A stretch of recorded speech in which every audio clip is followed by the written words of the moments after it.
दोस्तों, पहले मोदी जी भाषण में आकर बोलते थे, भाइयों बहनों, विदेशों के अंदर मोदी जी का डंका बज रहा है कि नहीं बज रहा है।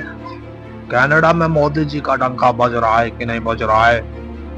अमेरिका में मोदी जी का डंका बज रहा है कि नहीं बज रहा है। अब क्या था दोस्तों, मोदी जी का डंका स्टीन फाइल है उसके अंदर भी बज गया। ये जो एक कांग्रेस की प्रवक्ता है जिसका नाम है सुप्रिया जी, इन्होंने खुलासा करा कि स्टीन फाइल के अंदर मोदी जी का नाम आ गया। अब स्टीन फाइल क्या है, मैं एक नज़र स्टीन फाइल पर आपको डालकर बताता हूँ। एक व्यक्ति अमेरिका में जिसका नाम है जेफरी एप्स्टीन, ये वो व्यक्ति है जो नाबालिग बच्चियों का यौन शोषण करता था, नाबालिग बच्चियों का बलात्कार करता था, उनके साथ में सेक्सुअल हरेसमेंट करता था, सेक्सुअल एब्यूज करता था।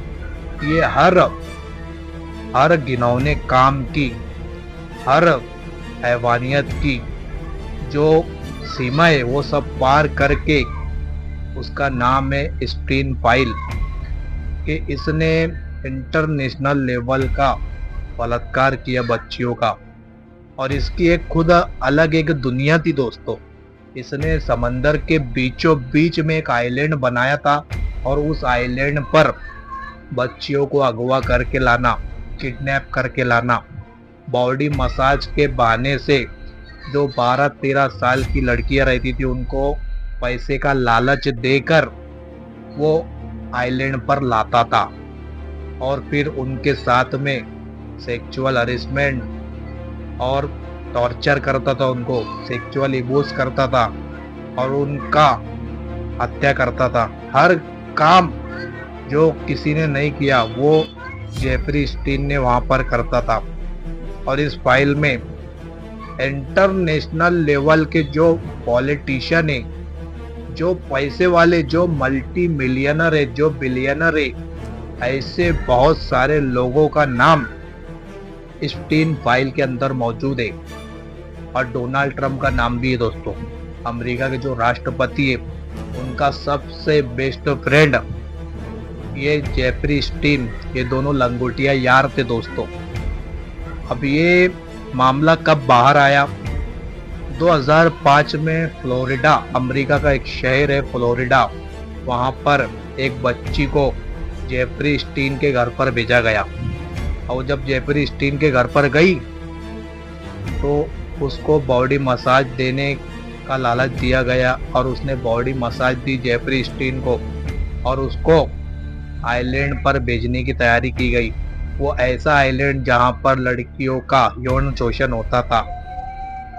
फिर उसने घर पर आकर उसके माता पिता को बताई, वो लड़की ने 14 साल की, कि मेरे साथ में ऐसी घिनौनी हरकत हुई जेफरी स्टीन के घर पर। फिर वहाँ पर से पुलिस इन्वेस्टिगेशन में लगी और पुलिस के सामने एक एक चीज़ का खुलासा होता गया और धीरे धीरे रिपोर्ट में ये साबित हुआ कि 50 नाबालिग लड़कियों के साथ में इसने यौन शोषण करा। और फिर धीरे धीरे जब स्टीन फाइल खुली तो उसमें बहुत बड़े बड़े लोगों का नाम आया, जो बड़े इंटरनेशनल लेवल के जो पॉलिटिशियन है उनका नाम भी खुलने लगा। और इसी का इस्तेमाल करके डोनाल्ड ट्रंप इलेक्शन जीता। लोगों को बोला कि मैं स्टीन फाइल है जो वो सबके सामने लाऊंगा, मुझे वोट दो।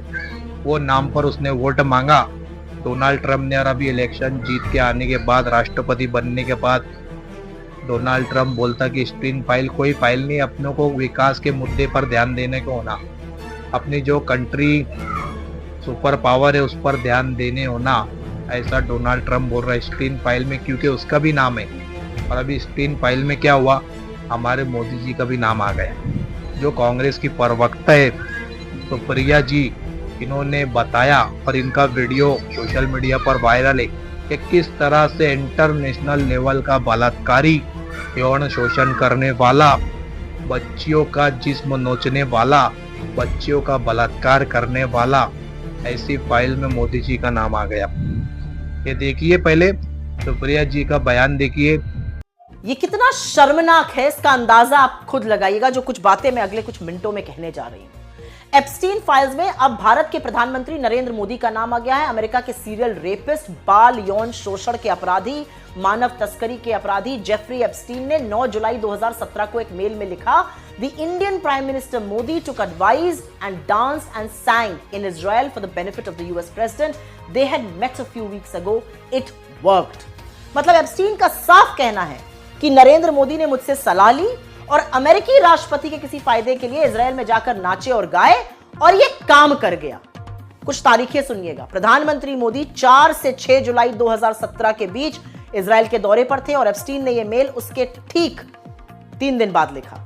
इजराइल दौरे से पहले 25 से 26 जून 2017 में मोदी अमेरिकी राष्ट्रपति ट्रंप से मिलने अमेरिका गए थे। इन कड़ियों को जोड़िए तो समझ में आता है कि मोदी जून 2017 में अमेरिका गए, वहां एप्स्टीन की सलाह ली और इसके एक हफ्ते बाद 4 से 6 जुलाई वो इजराइल पहुंचे, जहां पर सलाह के मुताबिक वो नाचे गाए और उनका काम हो गया।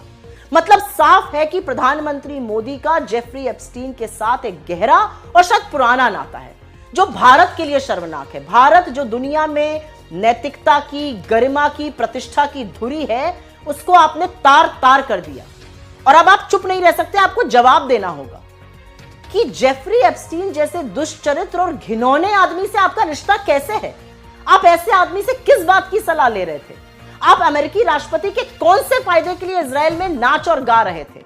और एप्स्टीन ने जो अंत में लिखा है, इट वर्क्ड, इसका क्या मतलब है? आपको इस बात का जवाब इसलिए देना पड़ेगा क्योंकि देश आपसे जवाब मांग रहा है।